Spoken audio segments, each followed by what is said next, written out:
আজকে আমরা রাঁধবো শাপলার তরকারি। শাপলার তরকারি কিন্তু আমরা ইলিশ মাছ দিয়ে রাঁধবো। সর্বপ্রথমে শাপলা আর ইলিশ মাছ নিয়ে নিয়েছি, তারপর পেঁয়াজ কুচি, তারপর রসুন কুচি আর মরিচও নিয়ে নিয়েছি। এখানে কিন্তু শাপলা আবার একটু নরম করেছি। তারপরে চুলার মধ্যে তেল দিয়ে তারপরে ইলিশটার মধ্যে লবণ আর হলুদ দিয়ে মাখিয়ে ভাজা ভাজা করে নেব। আমরা কিন্তু তেল দিয়ে দিই, ভাজা ভাজা করতেছি, খাঁটি তেল।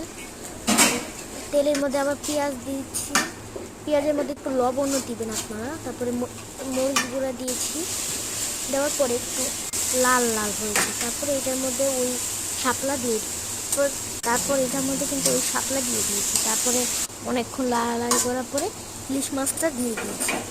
তারপরে পানি দিয়ে অনেকক্ষণ কষিয়ে রাখতে হবে। তো অনেকক্ষণ কষানোর পর এটা ফাইনাল, খেতে কিন্তু খুব মজা হয়েছে, মানে এত